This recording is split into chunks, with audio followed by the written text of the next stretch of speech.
Bem-vindos de volta ao Direito a Falar, hoje com uma entrevista com o Rogério Fernandes Ferreira. Estávamos a falar há bocadinho do atual momento político, portanto defende que é necessário um entendimento entre os principais partidos para manter os ajustamentos e as reformas estruturais que têm sido feitas. Acho absolutamente essencial que haja um entendimento dos partidos ditos do arco da governação, onde inclui necessariamente o PS e o Partido Social Democrata. Acho que seria absolutamente fundamental que houvesse, no mínimo, um entendimento quanto às grandes questões económicas que o país vai atravessar nos próximos. Refiro-me à dívida, refiro-me às questões fiscais, refiro-me à questão da despesa pública, nomeadamente ao nível daquela que é mais essencial, não é? Que nós todos sabemos onde ela vai estando, não é? E acha que o facto do Presidente da República também há um prazo antes das presidenciais em que o Presidente da República está debaixo de um regime de gestão corrente, não é? E tem os seus poderes limitados. Pode ser um risco adicional na medida. Eu acho que o Presidente da República tem feito o seu papel, ao contrário, porventura, do que dizem alguns comentadores, tem feito muito para que esse entendimento possa ser possível. Eu admito que, se calhar, antes das eleições ele não será possível. Espero que depois, e sendo ele essencial e crucial neste momento, que ele possa ser feito. E, apesar de tudo, o Presidente da República tem mesmo, nesse momento, alguns mecanismos que podem auxiliar em muito, digamos, esses entendimentos, entre os quais compete-lhe nomear o governo, portanto há aqui mecanismos que ele tem, que ele pode favorecer um entendimento e impedir um impasse desse. Exatamente, é isso mesmo. E do lado do PS, acha que há abertura para um entendimento com o PSD para manter esse esforço nacional? Este PS tem procurado encontrar um pouco aqui um seu lugar na justa distanciação dos partidos do arco governativo. O que, sinceramente, do meu ponto de vista, não sei se é a melhor estratégia, tendo em atenção os interesses do país que se vão no sentido de um determinado entendimento. Agora, espero que esse entendimento possa ser, se não puder ser feito antes das eleições, que possa ser efetivamente feito depois, e isto independentemente de ganhar um ou outro partido, porque não é essa a questão que estamos aqui agora a discutir, é outra que julgo que é, apesar de tudo, mais alta. É o interesse nacional. Com certeza. E como é que vê, em termos de perspectivas para a economia portuguesa, temos alguns números que têm sido divulgados que são até bastante favoráveis. Está otimista em relação ao crescimento do PIB português, por exemplo? Repara, o nosso crescimento tem sido feito, apesar de tudo, à custa ainda do setor privado. E, portanto, acho que têm que ser criadas as condições necessárias para que o setor privado possa funcionar ainda que regulamentado com, digamos, sem pejos que não sejam aqueles estritamente necessários para que ele funcione. Isto porque nos outros países, digamos, o peso do Estado sobre a economia e sobre o setor privado é menor e, portanto, estando os países, sendo o problema global e as relações globais, é evidente que Portugal fica aqui numa situação, aliás, o setor privado, as empresas privadas ficam aqui numa situação mais desfavorecida do que noutros Estados. Repare que nós já não vivemos num mundo isolado e com as fronteiras nacionais, não há fronteiras, portanto estamos... E Portugal aqui, felizmente, tem, ao contrário do que se tem dito de alguns anos até agora, está numa situação geográfica absolutamente privilegiada se olharmos para o mundo de uma forma global. Portugal acaba por estar no centro, se olharmos para a África, para a Ásia e para a América Latina, não é? Sendo certo que, como sabe, por outro lado, os próprios estreitos estão-se a alargar, isto do ponto de vista até geográfico, não é? Quer no acesso à Ásia, quer no acesso... É o caso do Canal de Panamá e o Suez também. Pronto, portanto, há aqui, e depois com toda esta vertente atlântica, é evidente que, isto é uma verdade de lapalice, mas que é evidente que a situação geográfica pode ser muito bem aproveitada se de facto... E acha que fatores como a queda do preço do petróleo, os juros baixos, favorecem essa recuperação da economia? O que eu acho no longo prazo? Eu acho que no curto prazo favorecem, evidentemente, mas também não vamos ter provavelmente juros baixos eternamente. Juros negativos? E não vamos ter também provavelmente o preço do petróleo é o preço que atualmente está. Portanto, convém começarmos a preparar para momentos que não são estes imediatos. Isto vai favorecer, obviamente, penso eu, que irá favorecer Portugal no curto prazo. Durante este ano, nomeadamente, é por isso que também assistimos o crescimento do PIB. Crescimento mais alto do que o previsto. Tem muito a ver com isto, como é óbvio.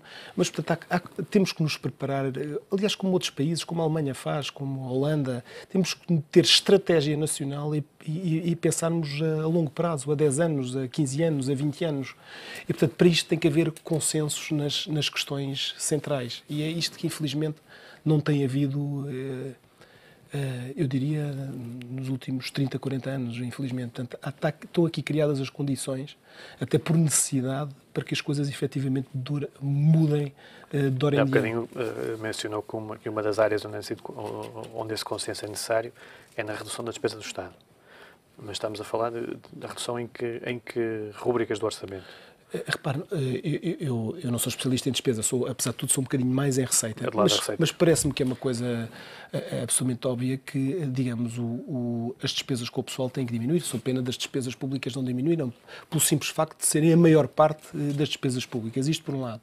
Por outro lado, digamos, o setor privado, do ponto de vista fiscal e com uma administração fiscal felizmente eficiente, digamos, está absolutamente sufocado com impostos e, portanto, para fazer investimentos, vê-se, de facto, é complicadíssimo fazer investimentos com custos tão elevados, com um custo fiscal tão elevado como aquele que existe em Portugal e que, em plena concorrência com outros países, onde, digamos, esse sufoco fiscal não existe.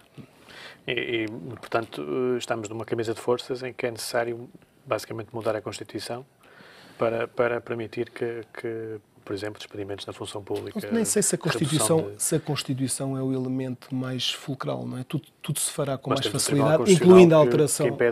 Mas tudo se fará com mais facilidade, incluindo, se necessário, a revisão constitucional, se os partidos do arco governativo se entenderem quanto a estas questões essenciais. Portanto, este para mim é o ponto fundamental e que, felizmente, alguns setores da sociedade portuguesa têm. E em relação à dívida pública, o que é que acha que Portugal deve fazer? Temos uma dívida elevadíssima em função da nossa riqueza anual. Portugal tem que, obviamente, lutar por saldos primários adequados, não é?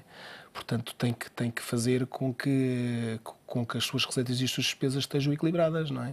Para poder continuar a pagar juros. E o pagamento de juros vai se manter, infelizmente, durante muitos e muitos longos anos.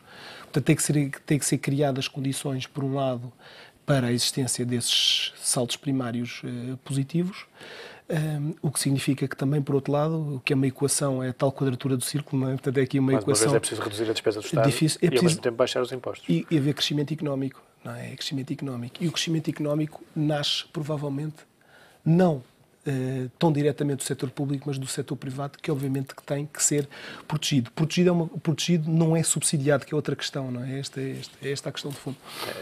Proteger é, por exemplo, baixar os impostos às famílias e às empresas? Na medida em que for possível. Eu estou convencido que não vai ser possível, e tínhamos consciência disso, no atual momento orçamental que vivemos e com os compromissos internacionais que assumimos, provavelmente a descida dos impostos vai ser difícil no imediato.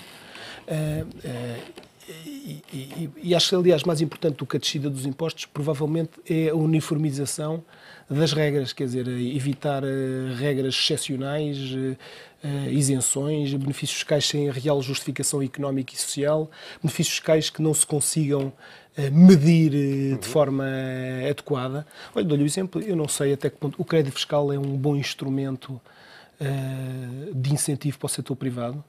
Eu não sei, mas vejo pelos meus colegas, pelo menos que têm outras empresas, que de facto os investimentos não são tanto feitos pela existência de um crédito fiscal. Fazem os investimentos e depois vê-se fiscalmente se enquadra ou não o crédito fiscal. Portanto, acho uma medida.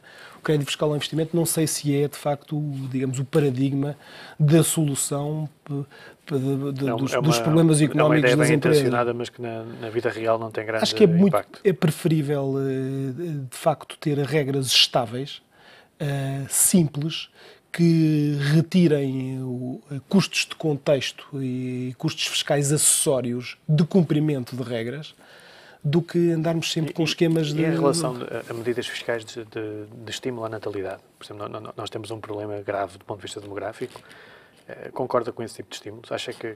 Concordo com todos o tipo de estímulos que à natalidade, com todo o tipo. Não acho é que o estímulo fiscal seja nenhuma solução milagrosa que vai levar um casal a ter filhos. Com certeza que vai levar. Aliás, acho provavelmente o estímulo pior para ser utilizado, não é? Obviamente, pelo estímulo fiscal que as pessoas têm famílias maiores ou menores. Portanto, não é por aí. Portanto, mas concorda que o Estado deve tomar medidas nesse sentido? Eu acho que deve, mas só que o problema destas medidas são medidas que vão ter efeitos a muito longo prazo. Provavelmente as questões de natalidade vão-se ter que resolver muito mais com soluções de imigração do que propriamente com este tipo de problemas. São paliativos que não resolvem a questão.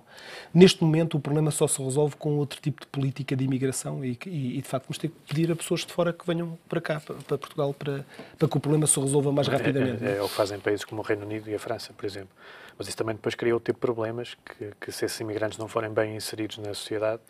Acho que, apesar de tudo, Portugal não tem, felizmente, os problemas que temos sentido e acho que, provavelmente, não se comparam aos com políticas de imigração países adequadas, não vamos viver, por razões até de natureza cultural, não é?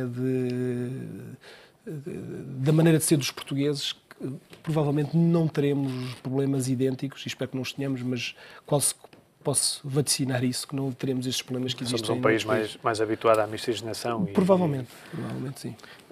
Outro tema que tem marcado a ordem do dia, e agora regressando à advocacia, foi a recente aprovação do novo Estatuto da Ordem, em que algumas ideias que estavam na versão inicial acabaram por cair e outras que avançaram, nomeadamente o provedor do cliente, que era um tema muito sensível para a classe dos advogados. Como é que vê essa figura do provedor? Eu, por acaso, estava a falar no provedor do cliente e eu estou-me a lembrar da questão do defensor do contribuinte, que desapareceu. Que fazia falta hoje em dia. E que outro dia lembrei-me, quer dizer, ainda por cima tenho aqui uma ligação especial a um dos defensores de contribuinte mais nomeada, que já é entretanto falecido, que é o conselheiro Francisco Pardal, a quem estive sempre muito ligado, e de repente outro dia lembrei-me dele e da necessidade, de facto, de ter alguém independente... Que defenda o interesse do contribuinte perante a máquina fiscal. Nem é só perante a máquina, é que tenha uma palavra em algum tipo de situações como esta aqui que eu lhe referi, não é? Mas por que razão se cria aqui umas bases de dados informáticas em que se está a informar o advogado quais são os processos que acompanha e que, no fundo, permite, por falta de controle, o acesso a 9 ou 10 mil funcionários sobre os processos individuais que o mandatário está a acompanhar. Não, isso faz Acha que não faz sentido? Qualquer tipo de sentido. O que me preocupa mais, e voltando aqui à sua questão do novo Estatuto da Ordem, é que se acha que se procurou um pouco inverter aquilo que era o sentido da lei. E nesse aspecto tenho pena porque vejo que há aqui interesses que acabam por ser particulares e muitas vezes não se olham em interesse geral, nem se vê as coisas um pouco por cima. Refere-se a que pontos em concreto? Estou a pensar, por exemplo, nas questões das sociedades profissionais, que houve aqui a multidisciplinaridade. Nunca vi problema nisso, quer dizer, eu hoje em dia estou sujeito a uma concorrência que infelizmente não é só dos advogados, quer dizer, as consultoras que são muito mais... fortes do que o meu escritório de advogados, quer dizer, concorrem comigo todos os dias, com quem, aliás, colaboro também, e nunca retirei disso nenhuma carga negativa, nem sequer nenhum tipo de preocupação. Então que ao não avançar com a possibilidade dessas sociedades existirem, a lei coloca firmas como a sua em desvantagem face a outros players? Eu acho que, sinceramente, no que respeita a firmas como a minha, até acho que não coloca nem em desvantagem nem em vantagem. Repare, nós hoje em dia já estamos em concorrência aberta com as consultoras na parte da consultoria, que não na parte do contencioso. Nós concorremos abertamente com as consultoras, mas com uma diferença, é que nós temos determinado tipo de regras estatutárias e deontológicas a que os funcionários das consultoras não estão sujeitos. E, portanto, é por aí, por essa diferença, que por advogado ser advogado e não ser consultor, digamos que os consumidores, que são os clientes, vão obviamente fazer a diferença. São deveres de sigilo especial. Olha, cá está, são deveres de sigilo especial. Sabem que os advogados não divulgam. Portanto, há aqui um dever de sigilo especialmente bem protegido. Portanto, no seio da atitude do advogado que não existe. Acabam por funcionar como uma vantagem dos advogados nesse mercado. Eu, sob certa perspectiva, enquanto cliente, eu acho que sim. E outras medidas estavam previstas no Estatuto e caíram, por exemplo, a redução do número de representações da Ordem. Creio que aí houve um recuo por parte do Governo. Acha que foi positivo? Eu não fiz não vi isso ainda com pormenor, portanto não sei até que ponto. Portanto, ouvi também dizer que há uma série de representações da Ordem que foram diminuindo. Não sei se isso é necessário. E há a figura do provedor, que é uma pessoa que não tem de ser necessariamente um advogado. Mas o provedor não existia, não é? Não existia, sim. Pois, portanto, foi uma questão de não ter ido para a frente, não é? É um pouco isso. Eu acho que provavelmente seria uma vantagem na justa medida em que hoje as pessoas se calhar precisam de especial proteção, porque os meios e os instrumentos que estão ao dispor de todos são iguais. São outros, não é? Designadamente a máquina informática estatal, não é? Que é poderosíssima. Ok. Muito obrigado por ter estado Nada, muito obrigado aqui também no pelo convite. Foi um prazer enorme tê-lo cá. Obrigado, e o Direito a Falar regressa na próxima semana com novos temas e com novos convidados.